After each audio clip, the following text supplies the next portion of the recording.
The princess's man, 23, Will, Paratha, and Jenduri stand at the center of the village. You understand that this is crazy, right? One of the villagers says louder than he probably intended, our best asset in a fight is standing here with a couple of mages to do nothing. Will chuckled under his breath, the two mages somewhat uncomfortable, and the three Grangas stand silently. Across the village, on the walls they painstakingly constructed, Alicia and Agrana, along with the three shadow guards, are commanding the field. I hope this works, Agrana mutters, I understand the logic, but it still seems like a mistake. Alicia knew why Will had suggested his plan. She knew his true heritage. Agrana knew as well, so her lack of faith in Will was surprising. Alicia smiled at her bodyguard. He has never once failed me, so let us do our best and let him do his. Agrana nodded, and Alicia sent a small prayer to the gods before raising her hand and using a small burst of magic to increase the volume of her voice. My people, my friends, stand with me, stand and fight. A roar of approval washed over the crowd, and Will heard it even from where he stood. He turned to his two childhood friends and said, it is time. Will, I still don't think this is a good idea. Paratha, the support mage, stated once more, droning on about how there was no way that Will could provide the amount of mana that would be required. Jenduri, the defense mage, on the other hand, simply began chanting and grabbed Paratha's shoulder. Will smiled and then placed his hands, one on Jenduri and the other on Paratha, and both of their eyes slammed open in shock. When growing up, Will's father and his grandparents had gone to extreme lengths to hide his abilities from the children he called friends. Jenduri began to falter in his chant. Will nudges him, keep chanting, and remember you both promised never to speak of this after this. Without breaking his chant, Jenduri nodded, and then Paratha nodded, closing her eyes and beginning to transfer mana from the vast ocean that was Will into the small pond that was Jenduri. Red waves of power began to surge out from the circle that was Will, Jenduri, and Paratha, and they stayed there for hours, not moving, simply providing magical assistance. With the red magic permeating the entire village and even a little beyond the walls, the effects were obvious. Those on the defending side were strengthened, their abilities brought to new heights, and their speed magnified. Those on the attacking side were slowed and weakened. It was not until a little after 3 hours when the Sherian showed themselves that the other effect was revealed. When the Sherian set foot into the area of effect for the magic, a red line was formed between themselves and the defense mage. The magic forced them to ignore commands and only focus on the defense mage, forgetting all the prey in front of them in favor of this one target. Will seize the Sherian, bound with red magic, begin to charge. Jenduri, Paratha, take as much magic as you can. It is time. Paratha shoves as much magical energy into Jenduri as she can and then strains her own body to contain even a fraction of Will's power before the connection is broken by Will stepping away. Will smiles and then turns to the two married Granga, who are builders. Wall it up, don't come out until you have to. The two Granga nod and step up next to Jenduri and Paratha, holding their hands out to the sides. A dome of dirt rises from the ground and then, before everyone's eyes, transforms into metal of some kind. Will turns to face the onrushing Sherian, and Gix steps up beside him. Will smiles, a good day to die, old man? I have faced far worse than the Sherian boy. Gix laughed coldly, taking up a practiced form with a spear he had acquired from somewhere. Pray that the Sherian is the worst you have to see. Will chuckled coldly as well. Let us fight well then, as we both know the gods will not concern themselves with the prayers of simple soldiers. For honor, Gix said, saluting no one in particular, for friends and family. Will said. Together, the two men finished the simple soldier's prayer as they braced for the first strike of the Sherian, but most of all, for the death of the enemy. The princess's man, 24, across the village from where Will and Gix faced the Sherian, Alicia was hard at work fighting the rest of the monsters and the lone Granga. How many more of these things does that bastard have? Akmedrah exclaimed, driving a blade through the head of one of the strange demons. They just die and seem to be replaced the moment they are gone. As Alicia and Akmedrah took a quick breather and watched the demon's body fade into smoke, Alicia could not help but cast a worried glance to where she knew Will was fighting the Sharian. I wouldn't worry too much about him, Akmedrah said, catching her look. You know he is strong, but I think you don't quite understand how much of a monster he is. Alicia chuckled lightly at that. I think I do. He single-handedly removed a threat from an entire city while I waited for him. If that is not a good indicator, then I don't know what it is. You forget that he did all that without any of his magic, Akmedrah said, looking out over the wall where 4 more of the strange demons had formed next to the Granga.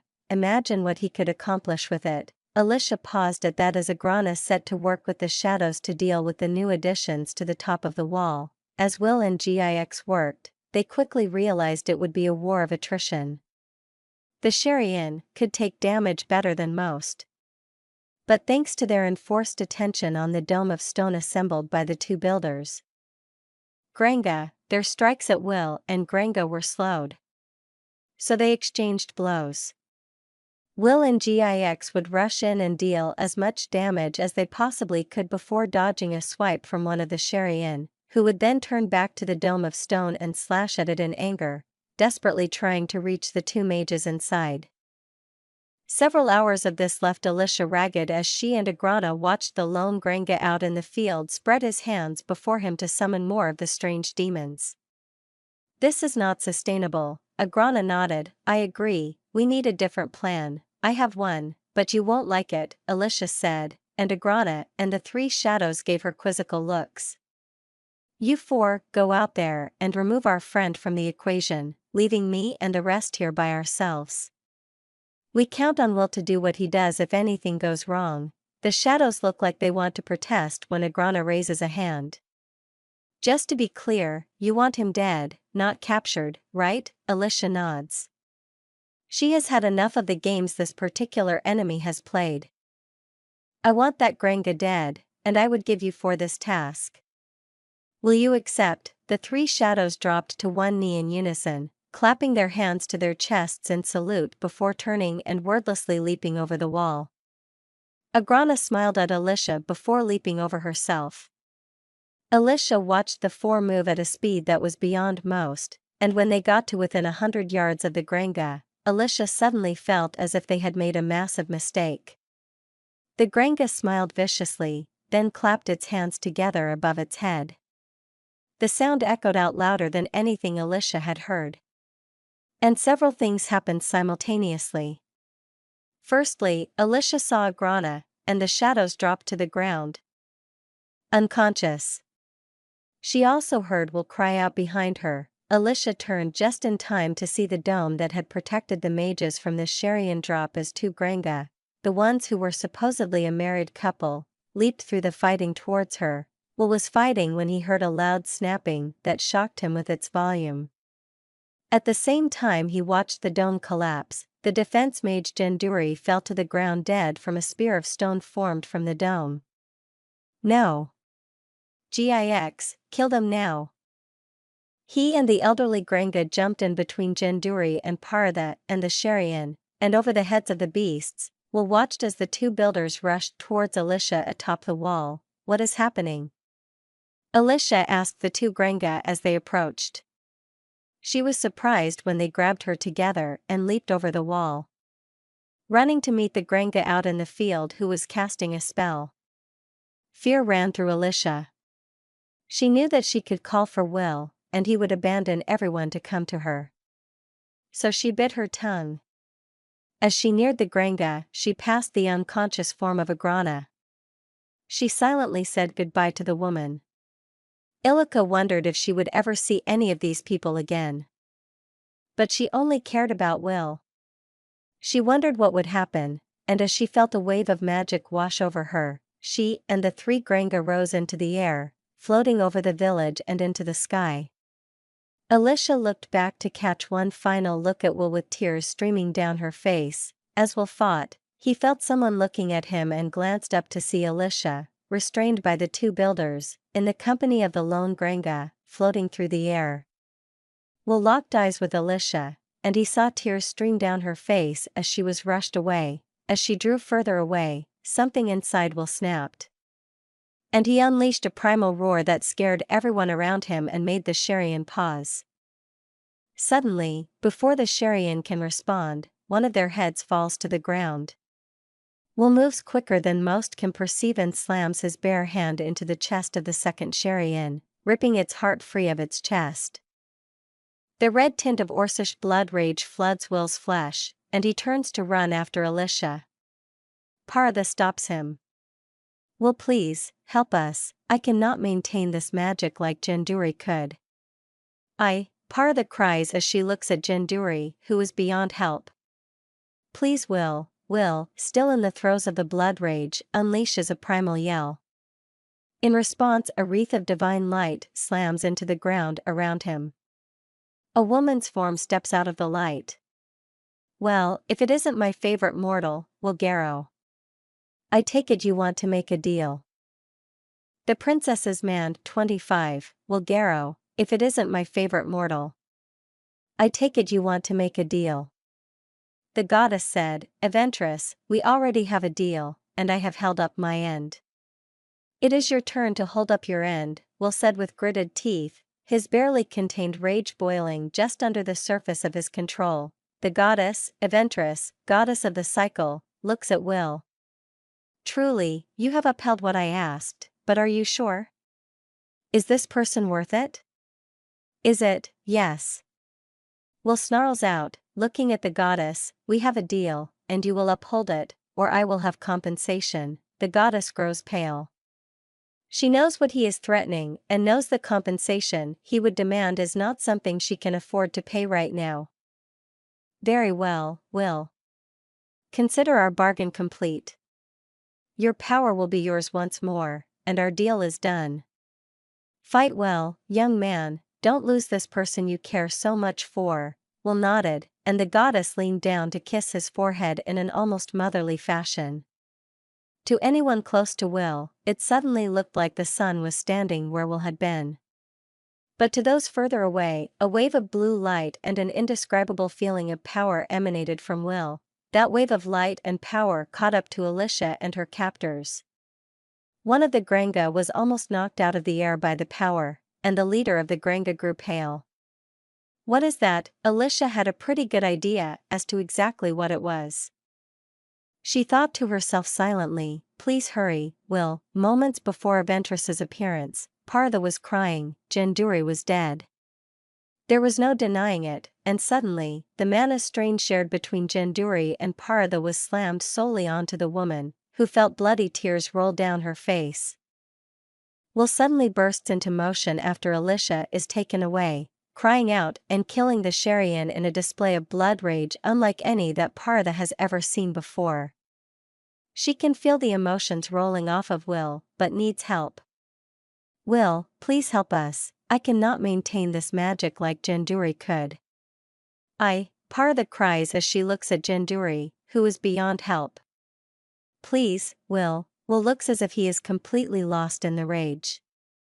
But suddenly, he unleashes a primal roar that sends shivers down Paratha's spine as she can feel the mana message he somehow encoded into the frightening noise, and then divine light wreathes Will.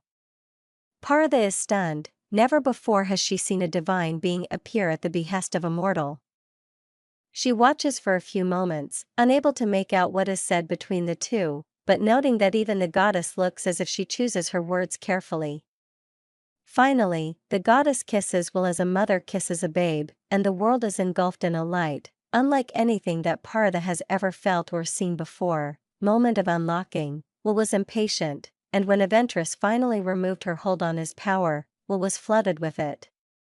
2 years ago, Will sealed his power with some divine assistance, and in those 2 years, Will transformed into an even more powerful warrior, and his power grew with him. Will gasped and suddenly felt alive, unlike anything he had felt in a long time. Will took a deep breath, drawing in the magic in the air around him. He felt the ring that cloaked his looks shatter, and he also felt the magic in him and around him, eager to do his bidding.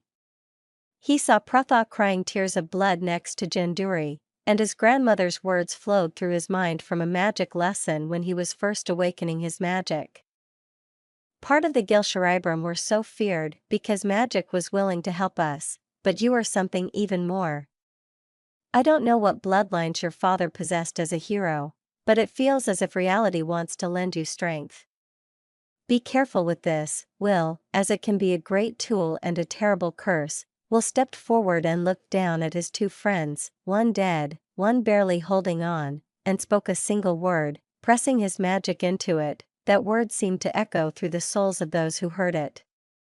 Heal. Janduri, who had been dead, sat up, the speed wound sealed, and gasped a breath wide-eyed. Paratha, what the hell happened? Paratha, who felt better than she had in years, said nothing. He just stared at Will, and his true form was revealed. It's Will. He had a goddess sealing his powers, and now they are not sealed. He brought you back from the dead, Janduri, she spoke quickly, and Will waited, his eyes closed as he used his power to get a good idea of what was happening. He opened them and locked eyes with his two friends. I will be leaving momentarily. I have taken the spell load from you, Paratha. It will be self-sustaining for the next 6 hours. Work with the household to get everything under control. I will be back. Will stepped back and closed his eyes before taking a breath. Paratha and Janduri looked on in wonder as the very air around Will seemed to vibrate in anticipation. An unprecedented amount of mana gathered around Will, who suddenly opened his golden glowing eyes and shot into the sky. As Will accelerated, he had only one thought. Hold on, Alicia, I am coming. The princess's man, 26, Vilter was content. Well, as content as an evil magician working towards his goals can be. He had grown tired of playing the good servant to the king. He had been planning to kill the king and take over the kingdom, but a sudden opportunity presented itself. The prince was captured by the remnants of the Dark Dragon's army. Vilter had been plotting how to slip away and take control of the army when the king and none other than the legendary hero, Brock Garrow, had come and asked him to accompany Brock in an effort to save the prince. Vilter smiled upon his luck and followed the hero with gusto. Their trip was rather quick, with Vilter's magical abilities and the shocking powers Brock wielded. They had located the wayward prince and the remnants of the army. Vilter rubbed his shoulder, feeling where Brock Garrow had caused damage that still had not healed. Don't you worry, Brock. I will be sending your son to join you soon. No matter what he is, I am sure he is nothing I can't handle. Vilter muttered to himself. Vilter has wanted revenge on Brock ever since the blasted hero had gotten in the way of his plans. Vilter had even offered Brock a place in the empire that would be built in Vilter's name, but no, Vilter muttered as he walked the partially constructed fifth wing of his illustrious noble manor, had to go and be so much of a hero. Grabbing the prince and shielding him from damage with his own body. Bah, Vilter made it to the tower where the fifth wing was to connect to his manor. Inside were people, only peasants, who he used in his latest experiments. He walked around and suddenly froze. Vilter's magical senses were some of the most powerful in the known world. It helped him achieve the heights of magical power he had achieved. If you asked anyone who knew him quite well, his magical senses were also what had driven him so far up the wall, turning him from an odd wizard into a truly mad individual. These senses had allowed Vilter to sense that somewhere, within 100 or so miles, a god had set foot on the world's surface. Then, these senses let him sense something that inspired fear and excitement all at once. The strange power began shooting towards him, and Vilter began to laugh. I do not know who or what you are, but come to me, and I will play with you. Just before finding the upstart Will Garrow and sending him to see his father in the afterlife, Alicia, the three Grenga were panicking.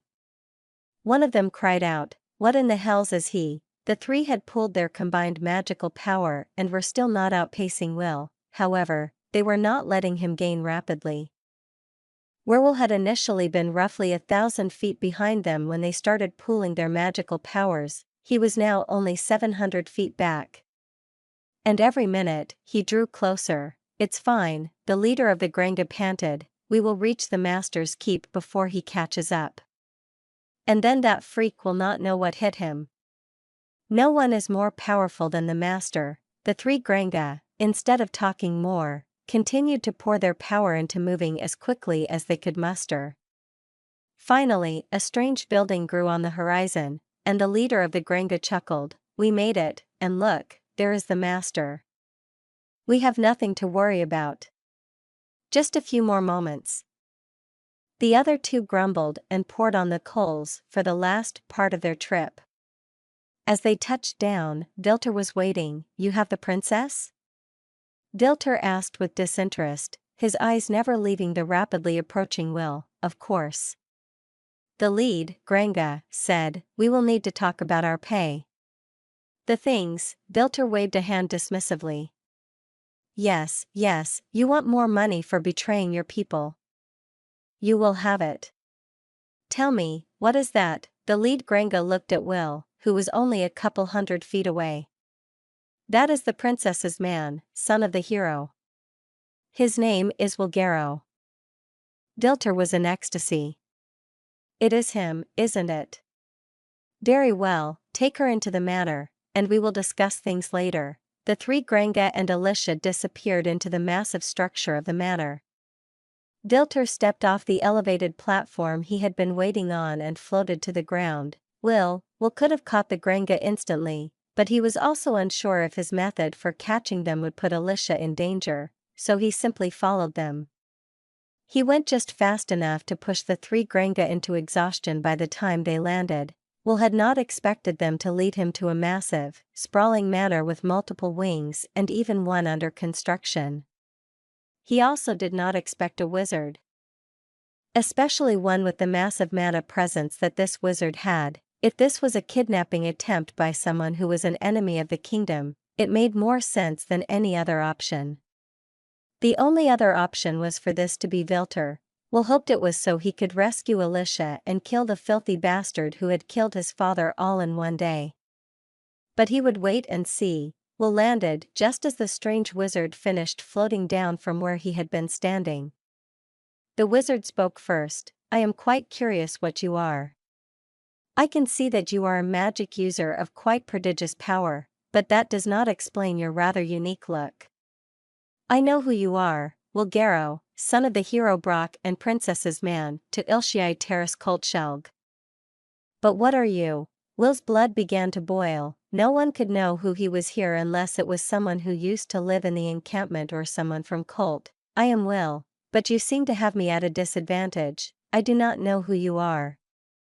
"Please, tell me, what is your name?" Will asked, barely containing his emotions, as he felt he knew the answer. "Oh, forgive me," Dilter chuckled, "you have manners even though your father was a bit of a heathen. My name is Vilter. You might know me as the man who killed your father." Dilter smiled as the mana around Will seemed to fade. "Good, whatever boosting skill he has is wearing off. Now, I will end the meddlesome Garo bloodline before taking my rightful place as king of Colt." Dilter thought that to himself as he quickly drew in mana to compress it for a spell that would strike Will down. But he faltered as Will locked eyes with him. "Dilter," Will said, taking a long, shaking breath. "Finally, we meet." Will let the breath out, and mana exploded from him, denser than anything Dilter had ever seen.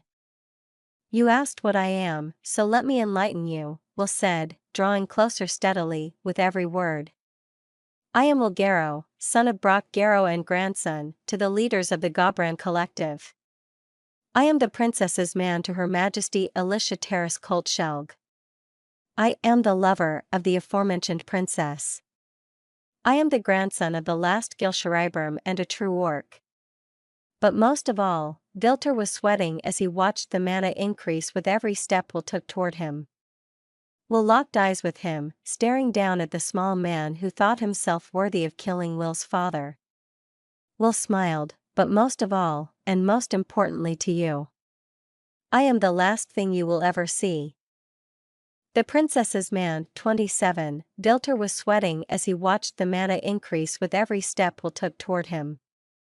Will locked eyes with him, staring down at the small man who thought himself worthy of killing Will's father. Will smiled, but most of all, and most importantly to you.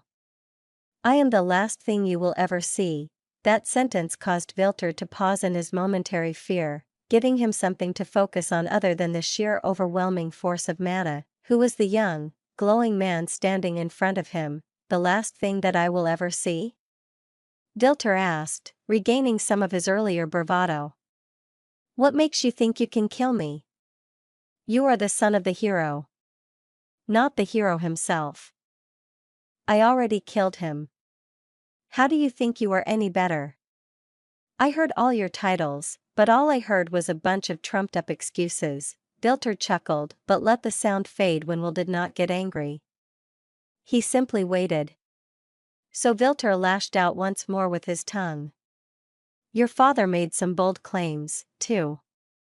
Stating that I would never get away with it, I let him be attacked while I laughed. But I seem to be doing well. Look at me, building my kingdom, and I have quite a nice manner, don't I? You have prattled long enough, Vilter.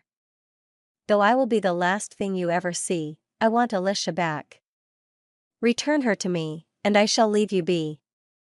Will said, despite his soul crying out for the death of the man in front of him. But he knew that he needed to protect Alicia. I simply want Alicia back, Dilter said mockingly. Well, unfortunately for you, I need that particular brat to get her father to give me some things. Maybe I will kill her, or better yet, I will give her to my men to be roughed up a bit before I send her back. Dilter tried to continue, but a massive hand with crystalline nails was wrapped around his throat. The hand was inescapable. Dilter's eyes bulged at the rapid onset of pressure that Will was able to apply. Will's next words came out in a primal roar that cracked the stone around them. Where is SHE? With each word, the hand tightened, and Vilter felt nothing but fear once more.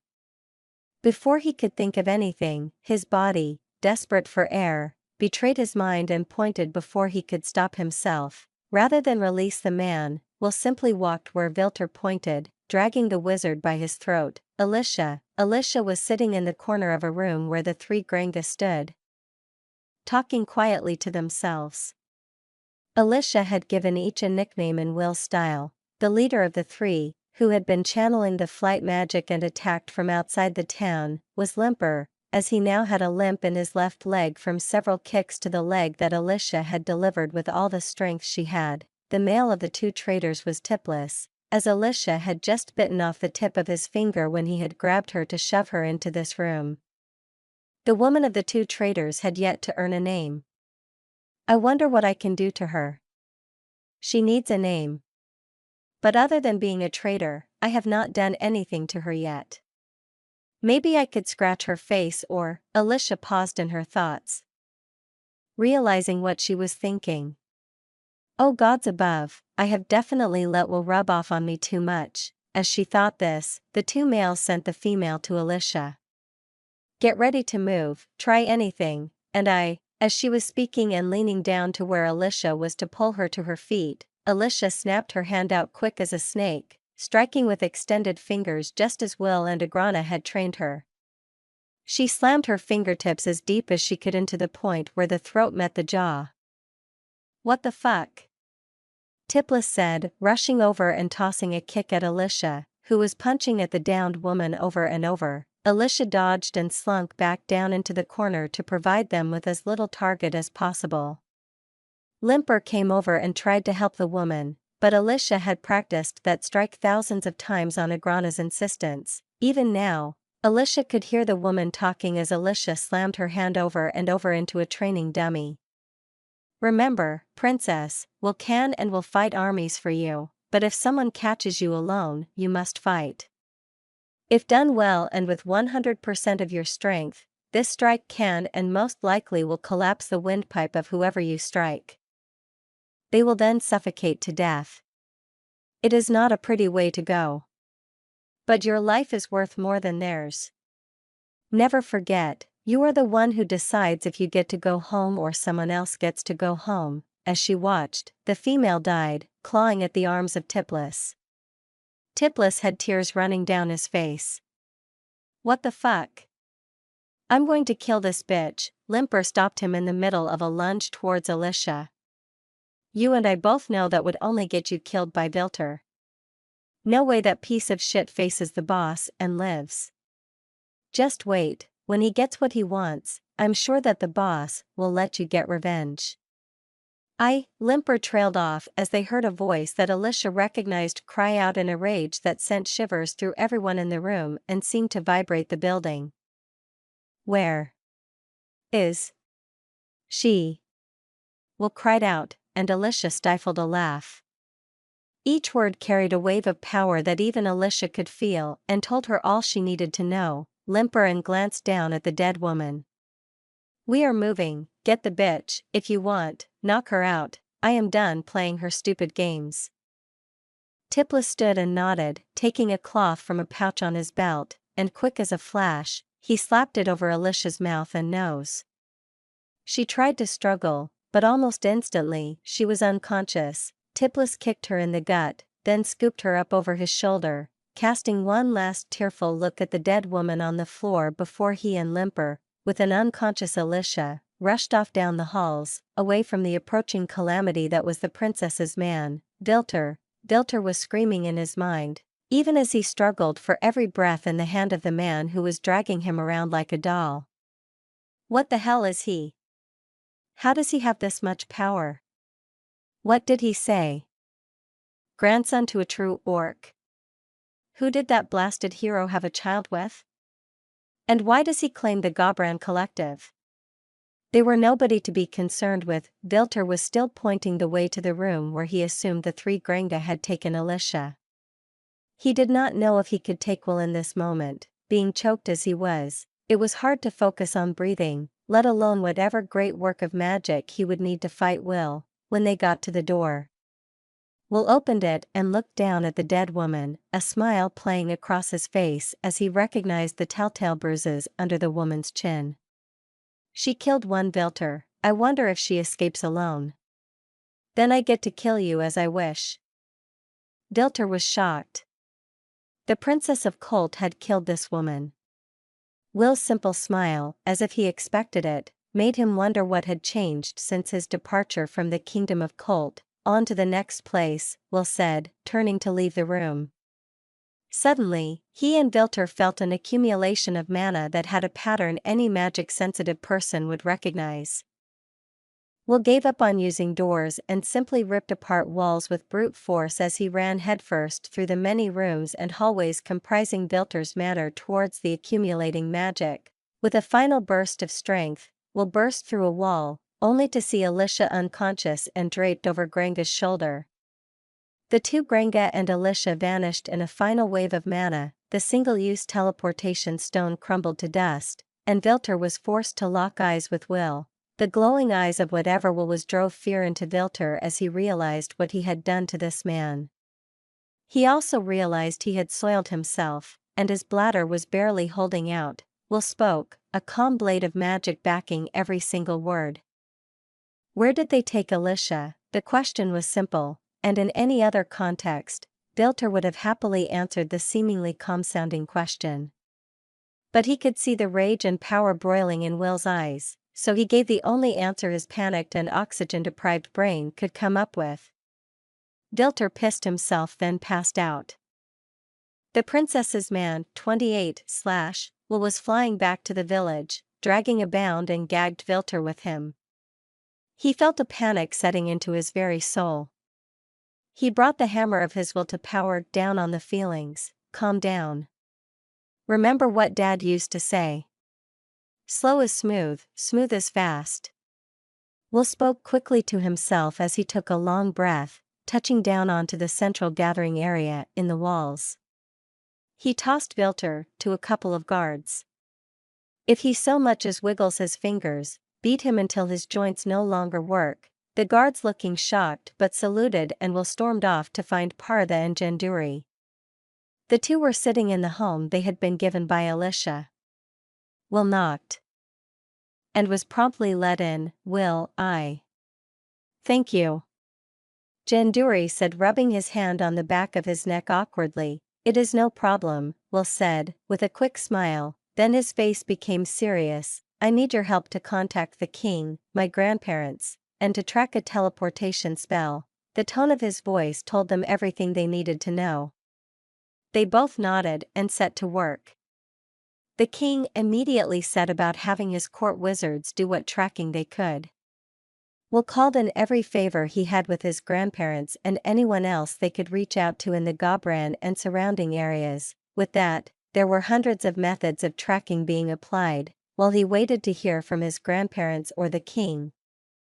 Will flew Janduri and Paratha to the location of Alicia's departure. Neither of them were spatial magi, but Will achieved things through a sheer unbridled overpowering force of magic. Both Janduri and Paratha dealt with nuance, their spells requiring great control and focus.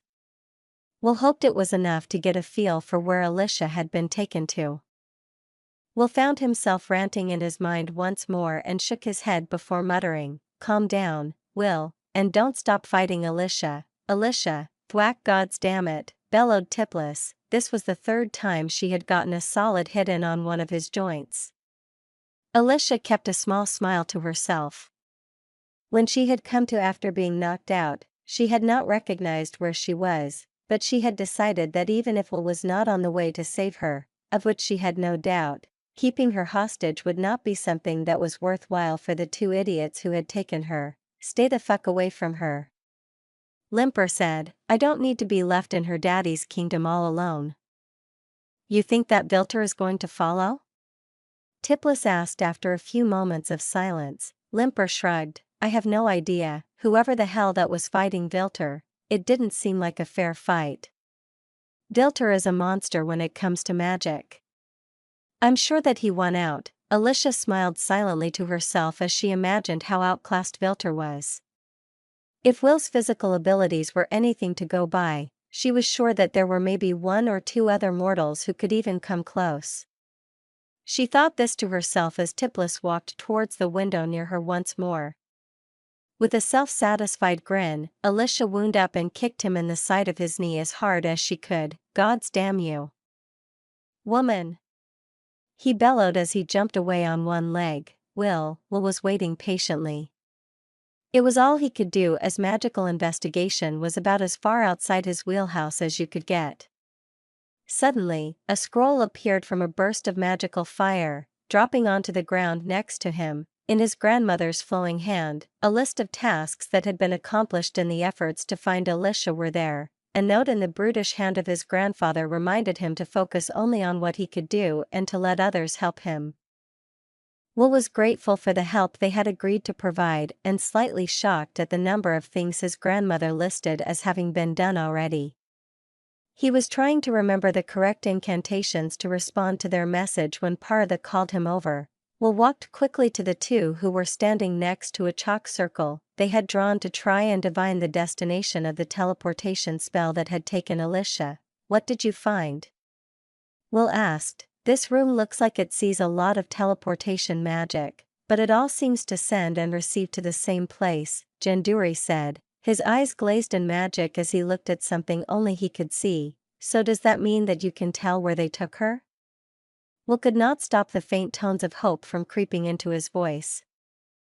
Paratha flinched slightly. No, the distance that they traveled still lends a certain level of obscuration, but we can tell you one thing. She is back on the continent. Most likely within the Cult Kingdom, so I need to go home. Will said, turning to head to entrance of Vilter's manor. Paratha and Janduri rose to follow him. Paratha was doing her best to try to soothe what she thought was frustration in Will's voice. If we hurry back and get a ship ready, as long as they haven't all left, you should be back in the kingdom in no time. I have heard that the return trip is faster than the trip here, something like a month. Will shook his head. Too long, I have to find another way. What other way? Parada asked, confused. I think we should go find a wood spirit, or if either of you have any divine favors you want to call in. Will missed the looks of consternation that he got at the casual mention of divine favors. A wood spirit it is, Janduri said, pulling a stick from the weeds just outside the gate that marked the edge of the manor grounds. Mind telling me why it is that I am now looking for a wood spirit? Well, I fear that one of two things happen. Will said, stepping back to let Janduri lead the way with his now mana-imbued stick. Either they can point us to the nearest elf stones, and I can get home that way. Not a bad option, Parada said, falling in next to Will as they followed Janduri. Right, that's the best option. Will said, then his face seemed to cloud somewhat, but in the worst case, a wood spirit would be able to lead me to the nearest fae, and I could make a deal. Janduri and Parada stopped and stared at Will, wondering just what kind of trouble they were going to get themselves mixed up in. The princess's man, 29, as Will, Parada, and Janduri trudged through the woods, they all felt the presence of natural magic increasing steadily. Parada was the first to say anything. Will, I don't like this, it seems strange, a voice that none of them recognized responded. I have been called strange before, but never by anyone other than that filthy man Vilter. Will turned to look at the massive creature curled up in the clearing. He smiled and bowed his head.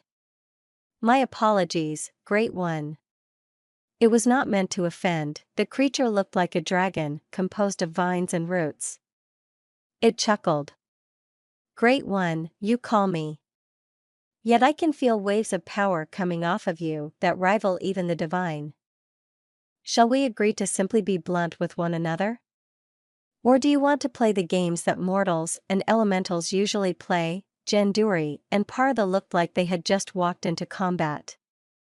The combined magical pressure from Will and this greater earth elemental was oppressive. Will locked eyes with the creature. I will be blunt then. I seek the nearest elf stones. I had hoped to find a lesser spirit or a lesser elemental that I could bargain with to have them lead us. I am willing to barter with you as well, but I wonder what I could have that you might want. You came from that new settlement that has been chopping trees, didn't you? The elemental asked. I did. The princess of the Cult Kingdom was tasked by her father to establish a port town. Will trailed off as he felt a wave of annoyance from the elemental. You mortals are always destroying things and brutalizing nature. It makes me sick. If I am to lead you to the elf stones, I ask that you stop defiling nature with your incessant destruction. Will thought for a moment. I cannot promise that, but I can offer you something else that hopefully achieves an alleviation of your concerns if you are open to it. The elemental raised a rude eyebrow, looking down his long snout at Will. Will smiled and continued speaking. Instead of just cutting as we have been. Once per month. You can come and lead us to the trees that you are open to us taking down. Also, if you are willing to help us grow 2 small groves in the town, one can be a lumber grove, and the other can become a focus for you. That way, you can ensure that you have a natural anchor in the area. Parada, who knew more of elementals than Janduri did, shot her eyebrows to the top of her head. The elemental thought for a moment. This is something that I would be willing to discuss with you. But I can sense that you grow somewhat impatient. So I will offer this for now. I, Janden of the Arganther Wood, offer to lead you 3 to the nearest elf stones. In exchange, I ask that you make your best efforts to reduce the damage to the woods around your new port town and come to me again at a later date to discuss the other things you mentioned. What say you? I, Will Garrow, son of Brock Garrow and representative of Princess Alicia Terrace Coldshell, agree to your terms and swear by name to uphold them. Will spoke, and the whole clearing pulsed with magic as the inherent nature of the greater elemental sealed the deal with magic. Jenden nodded, rising to his full, nearly 20-foot height. Very well, follow me, mortals. If you cannot keep up, well, that is not my problem. They began running, and the elemental began moving at speeds that were only possible because the very forest around them seemed to aid him in pushing forward. Will began channeling magic into the air, pushing himself, Janduri, and Partha forward on a cushion of air. Jandan led them nearly 100 miles away in only 2 hours. They entered a clearing that pulsed with magic, and Will laid eyes on the familiar ring of strange stones. "Thank you, Jandan," Will said, walking towards the elf stones. "You are welcome, Wilgaro. May your enemies wilt and wither." The elemental faded into the dirt beneath him. Janduri and Partha walked into the sand and waited for Will to join them. Will stepped into the sand, and the stones seemed to shake. His power, formerly suppressed, made the stone hum with the sheer amount of mana he was providing them. They began to sink into the sand, and Will had only one thought as black filled his sight: "I am coming, Alicia." The princess's man 30, as the magic thrummed around him, Will's head broke the dark sand of the elf stones near the castle. He and his 2 friends, after brushing off the last of the dark sand, rise into the air on a wave of magical power and shoot off at speeds that most would balk at. Will was a focused man, and when they arrived at the gates, the guards took one look at Will, who was not wearing his enchantment to conceal his strange looks, and panicked. An alarm bell rang, and several wizards and knights descended upon him, only to be pressed to the ground on their stomachs through sheer force. Will grit his teeth and spoke, "I am Wilgaro, princess's man. You are impeding my duties. Do so a second time at your own peril." He then swept away at speed, dragging his friends with him. The guards and wizards rose to their feet, and one who had seen Will in the harvest festival contest of strength prayed for the poor bastards who had angered the princess's man, Alicia. Alicia's ears perked up as she thought to herself, "I know that sound. Those are the guard bells for the castle. I'm home." As she walks, Tipless and Limper are walking behind her. She feels a pulse of energy that tells her one thing: Will is near. She knows he is probably unable to sense her, but both Tipless and Limper notice the wave of energy as well. Tipless speaks first, "Fuck me, how in the hell did he get here so damn fast? What kind of monster is he?" Alicia chuckled. "He is not a monster, at least not to me. He is simply the princess's man, and he is going to find me. You should probably let me go, that way, he has no reason to find you." Limper prodded her with a stick they had been using to guide her so that they stayed out of her range. "Not happening.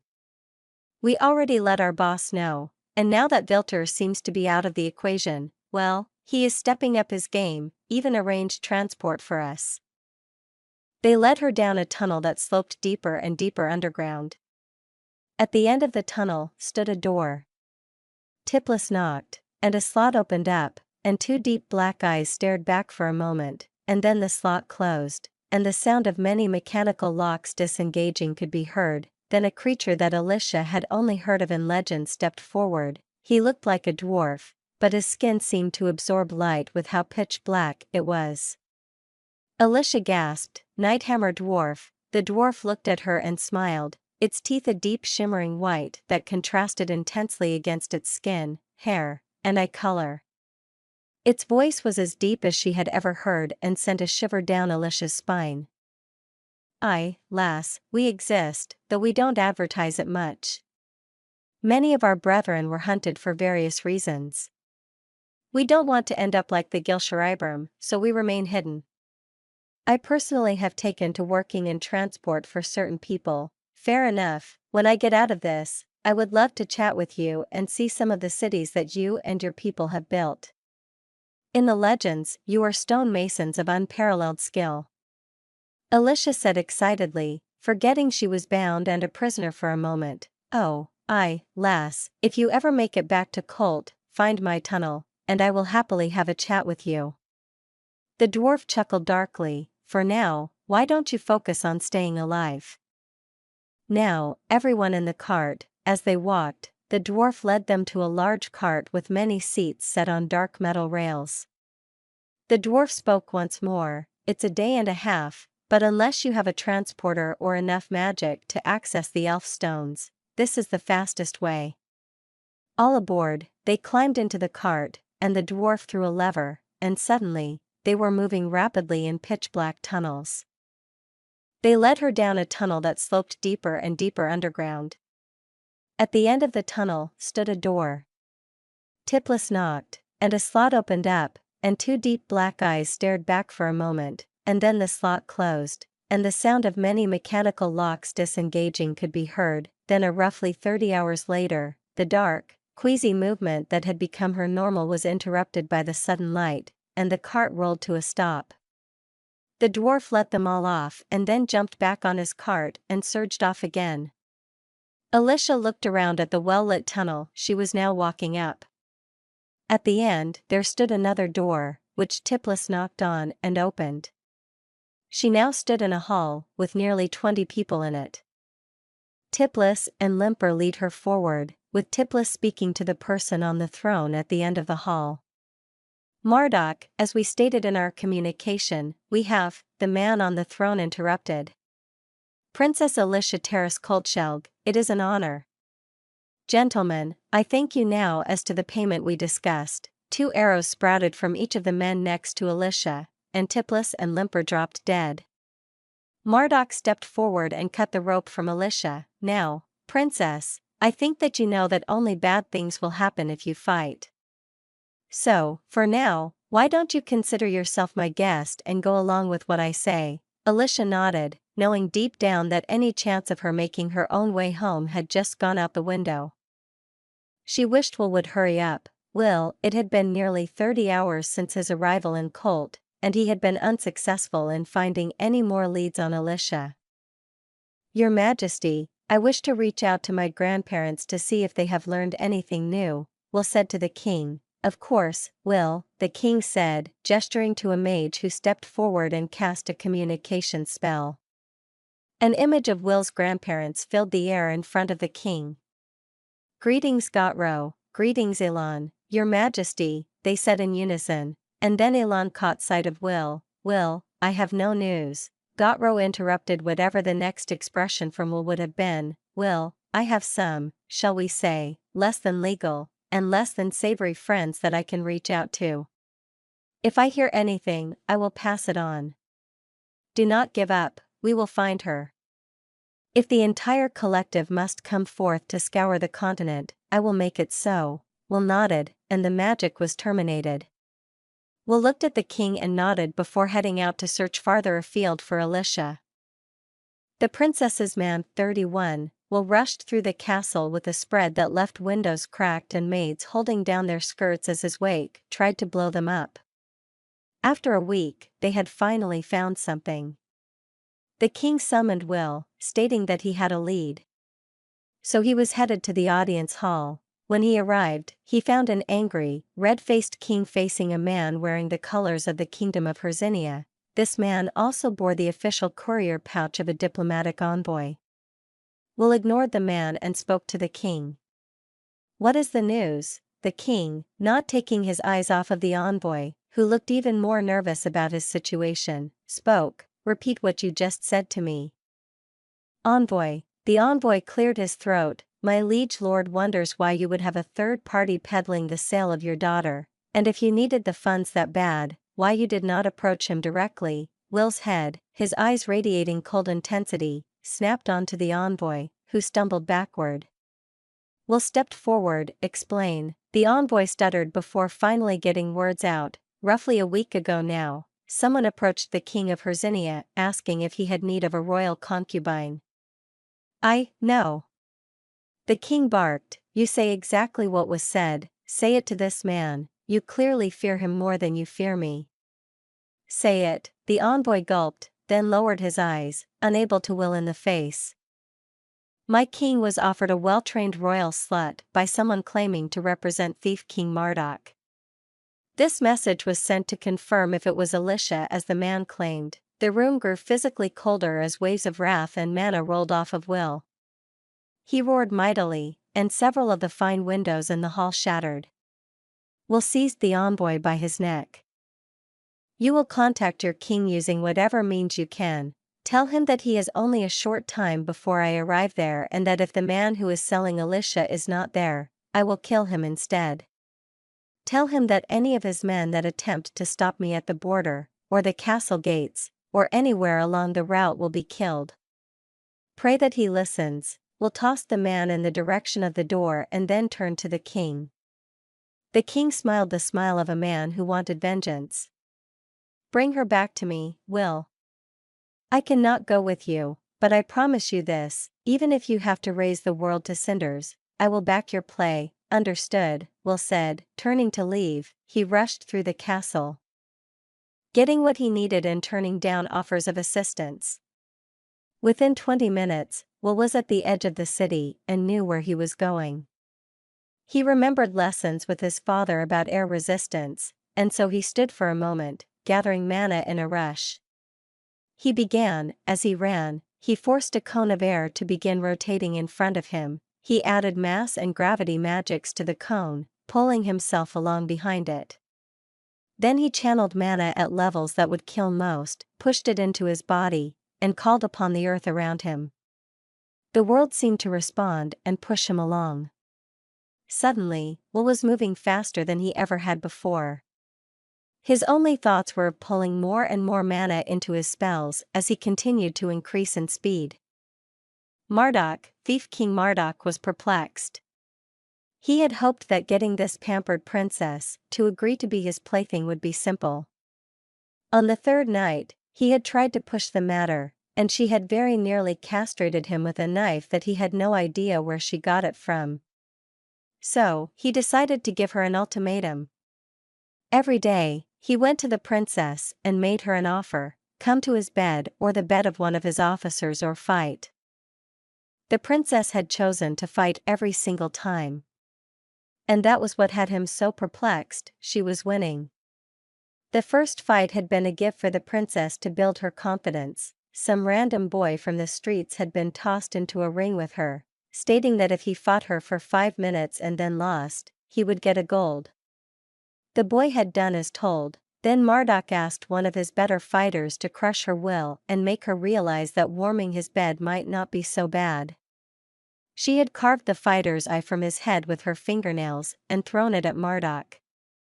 This continued. Each day, she got to choose fuck or fight, and with every day, she chose to fight. Today was her 4th fight. And she was quickly working toward victory using a fire poker that she had somehow gotten her hands on. Yesterday, on the day of her 3rd fight, Marduk had begun to wonder if she was worth the effort and sent a message via his network of spies and criminals to several kings that he would be auctioning the princess off.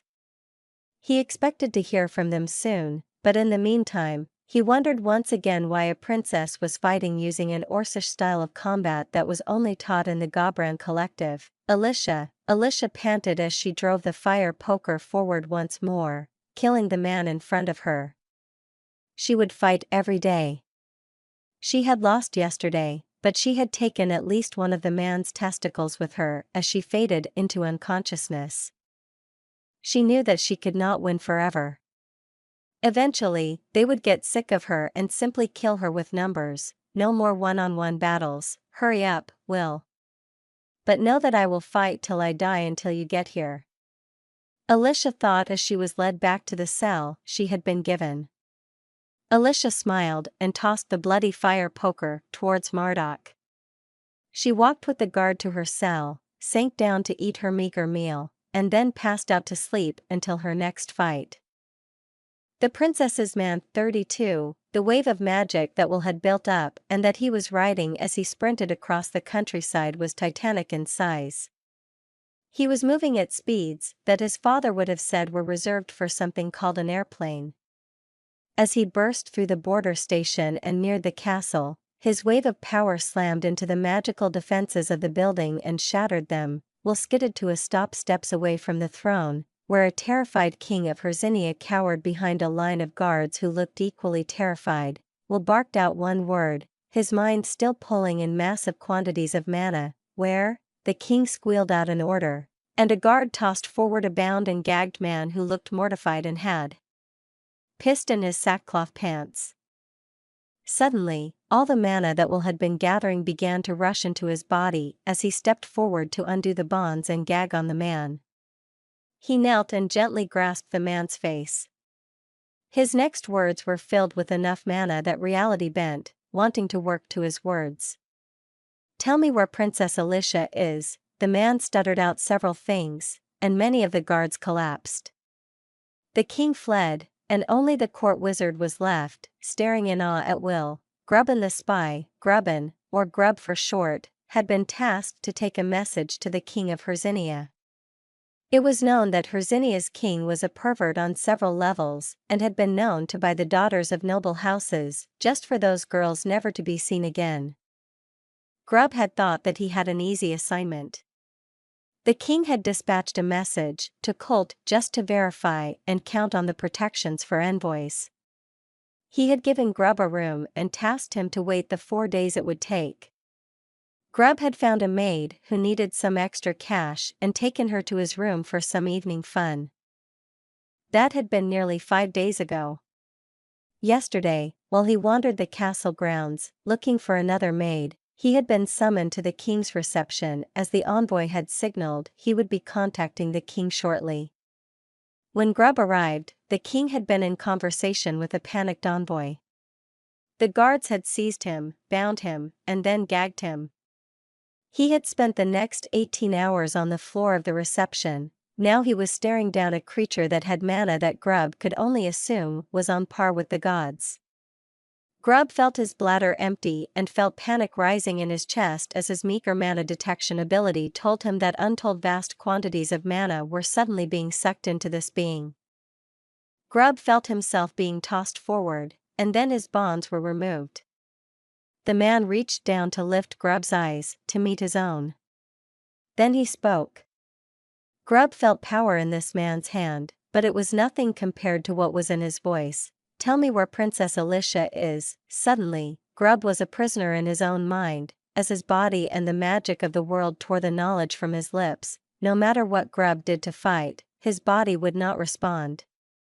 When the strange man had everything he wanted, he spoke once more. "Thank you, now perish." With that, Grub was dead. Will could feel the death of the dirty little spy.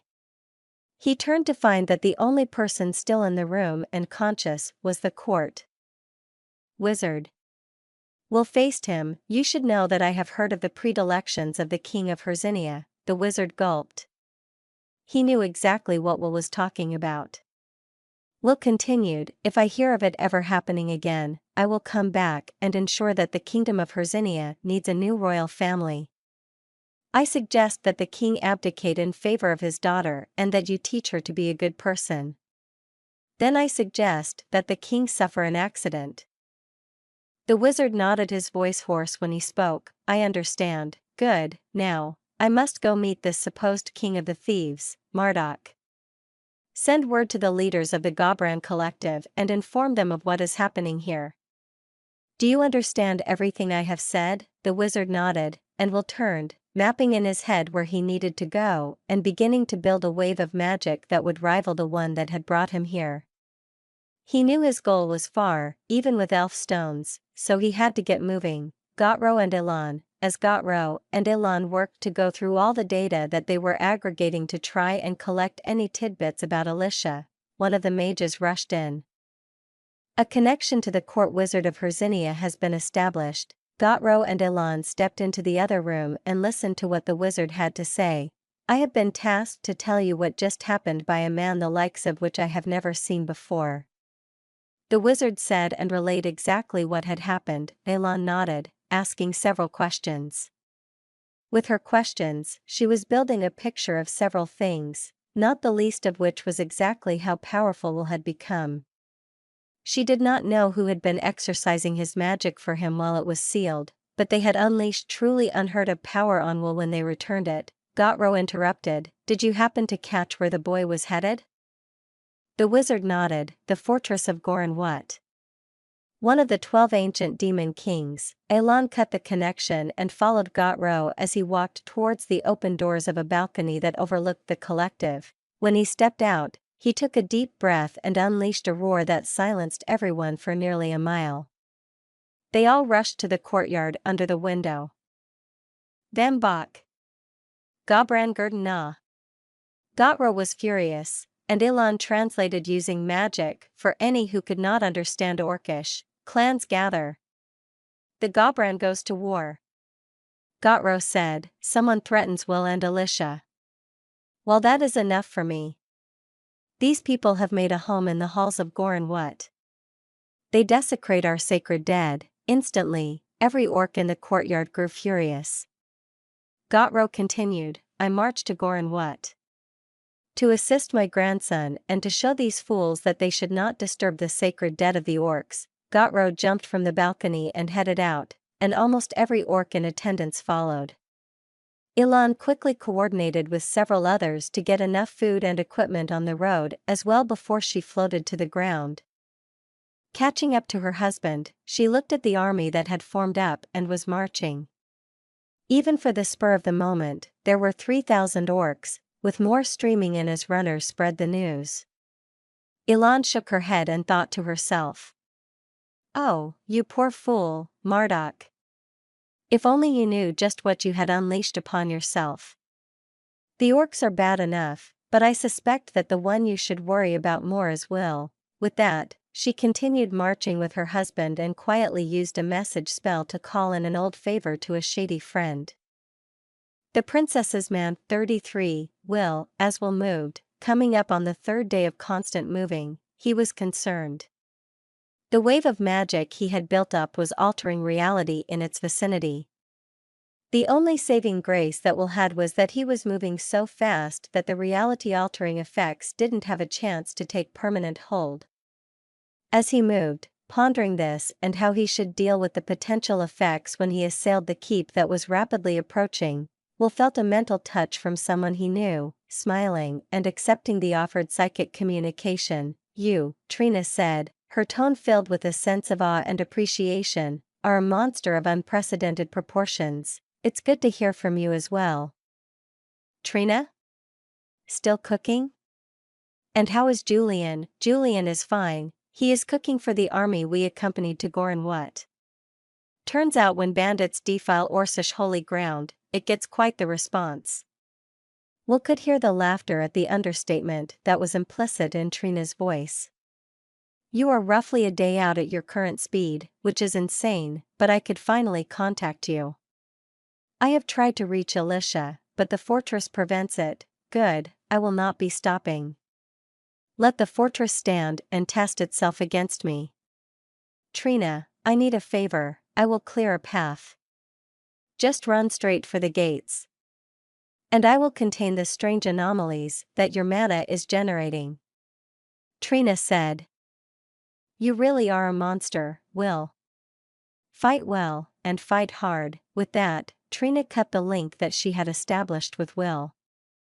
Will smiled and, bracing himself, poured on the coals, gaining more speed. Trina, your grandson, Trina said to the leaders of the Gobran in the command center they had established to siege the keep, is a monster. I could have told you that, Gotro grumbled, remembering even his first spare with Will. No, you do not understand, Trina said, her tone holding a no-nonsense tone. I am not a powerful goddess, but I am of the divine. Will is terrifying, and he is on the way here with a wave of mana that is bending reality to his thoughts. He treads on the path of the divine in a way that I have never seen. But he comes, he will be here within the day, and plans to slam that magical wave. He is riding straight into the keep. I get the feeling that he is not intent on anyone surviving except for Alicia. Do you know where he will strike? Ilan asked. Clear a route to the gates, I will hold off any ill effects of the magic he brings. Trina said, and Gotro bowed to the goddess and then turned to start giving orders. Alicia, as Alicia finished her fight for the day, she felt something massive approaching. And judging by how his head jerked up, Marduk felt it as well. She walked back to her room with 2 guards, following warily behind her.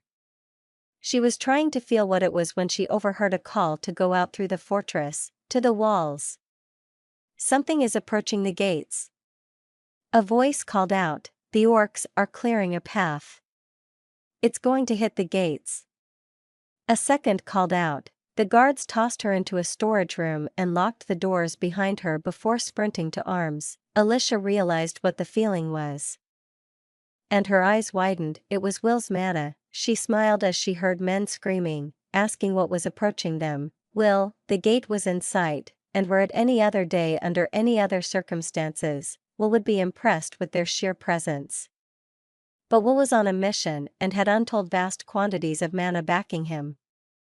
To him, the gates looked no more imposing than a single man would be to him normally. Will watched as he neared, and the bandits who had taken up residence in the fort deployed some sort of magical barrier in his path. Will simply smiled, lowering his shoulders amidst the cheers of the troops of the Gobran, and slammed into the shield, shattering it like sugar glass and then hitting the gates, which groaned an ungodly ugly sound and held for the barest moment before shattering into little more than dust. Will skidded to a stop, but the wave of magic washed over the fortress, and at that moment, many of the weakest on the outer walls died. In the interior of the fortress, the ancient walls absorbed enough of the manna that no one died, but everyone was aware that something of colossal power had just appeared. Will began to stroll casually through the keep, and each man or woman who stepped forward to challenge him simply perished. As he worked forward, his magic was searching. And as he entered a simple hallway, Will felt two things happen. Firstly, he felt Alicia and his heart sang in relief. He had been so worried, wondering if he would be in time. Secondly, he felt another strongish mana signature activate something that caused the doors and windows to the exterior to fill with pitch-black mana that Will felt was dangerous. Marduk knew that the mage who had just entered the keep was someone sent to recover the princess, and he figured it was the strange beast of a man that he had been warned about by others. So when he felt the origin of the searching waves of magic pass into the hallway, he triggered the only of the ancient defense of the keep that he had been able to bind to his will. When he felt the magic slam into place, isolating the interior of the keep from the exterior, he smiled and then used magic to broadcast his voice. Welcome to my kingdom. I am Marduk, king of the thieves. Come to the throne room. I would love to talk to you, though I must say, the damage you have done to my keep is just rude. Alicia, Marduk suffered from what many would call justified confidence. She had seen him fight and train and had to grudgingly admit that the man was talented at fighting and incredibly powerful. But he was no Will. Where Marduk was a storm of slashes and quick sword strokes, Will was a hammer shaping metal to his will. Where Marduk was a sneaky bastard likely to stab you in the back, Will was a titan of integrity and fully capable of taking any hit you dish out. Where Marduk was powerful, Will was a monster.